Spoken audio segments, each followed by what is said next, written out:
फिलिस्तीन को Giorgia Meloni ने नहीं दी मान्यता तो इटली में शुरू हुए प्रदर्शन, कई शहरों में जमकर मजम्मत।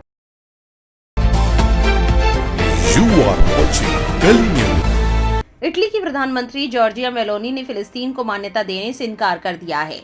इसके बाद इटली में कथित हिंसक प्रदर्शन शुरू हो गए हैं। प्रदर्शन मिलान, जेनोआ और लिवोर्नो जैसे प्रमुख शहरों में शुरू हुए, जहां सड़कों को जाम किया गया। इसके बाद पुलिस ने एक्शन लिया और भीड़ को तितर-बितर कर दिया है। न्यूयॉर्क में यूएनजीए की बैठक से पहले ब्रिटेन, कनाडा और फ्रांस जैसे देशों ने फिलिस्तीन को एक अलग देश के रूप में मान्यता देने की घोषणा की थी, जिससे इस मुद्दे पर पश्चिमी देशों में बहस छिड़ गई। लेकिन इटली यूरोपीय संघ के उन देशों में शामिल है जिन्होंने अब तक फिलिस्तीन को स्वतंत्र राष्ट्र के रूप में मान्यता नहीं दी है। इटली की प्रधानमंत्री मेलोनी राइट विंग विचारधारा वाली ब्रदर्स ऑफ इटली पार्टी से हैं और वो इजरायल समर्थक रुख रखती हैं। इससे नाराज उनके राजनीतिक विरोधियों ने देश में कई जगहों पर प्रदर्शन किया है। मिलान में प्रदर्शनकारी भड़क गए। एक समूह ने केंद्रीय रेलवे स्टेशन पर धावा बोल दिया और प्रदर्शनकारी पुलिस से भिड़ गए।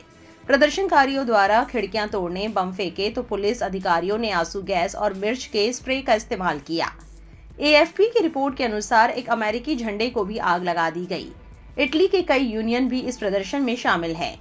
प्रदर्शन कर रहे लोगों ने फिलिस्तीनी झंडे लहराए और फिलिस्तीन को आजाद करो जैसे नारे लगाए। प्रदर्शनकारियों का कहना था कि इटली को आज बंद कर देना चाहिए। इटली बातें तो करता है लेकिन कुछ नहीं करता।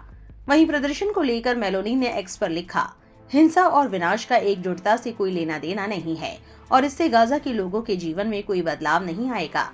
एक सर्वे में सामने आया कि लगभग 64% इटली के लोग गाजा की स्थिति को बहुत गंभीर मानते हैं, जबकि 41% लोग फिलिस्तीन को राज्य को मान्यता देने के पक्ष में है। इटली के कई शहरों में लोगों ने फिलिस्तीन के समर्थन में प्रदर्शन, हड़ताल और बंदरगाहों को बंद किया। ये लोग गाजा में हो रही हिंसा को नरसंहार बता रहे हैं और इजरायल के खिलाफ कूटनीतिक और आर्थिक प्रतिबंध लगाने की मांग कर रहे हैं। ये प्रदर्शन सोमवार को हुए जब फ्रांस और कुछ अन्य देशों ने संयुक्त राष्ट्र में फिलिस्तीन को एक देश के रूप में मान्यता देने की बात की। रविवार को ब्रिटेन, ऑस्ट्रेलिया और कनाडा ने भी फिलिस्तीन को मान्यता दी थी, लेकिन इटली ने अभी सतर्क रुख अपनाया है और फिलिस्तीन को देश के रूप में मान्यता नहीं दी है। रोम में सैकड़ों स्कूली छात्र टर्मिनी रेलवे स्टेशन के बाहर जमा हुए। उन्होंने फिलिस्तीनी झंडे लहराए और फ्री फिलिस्तीन के नारे लगाए।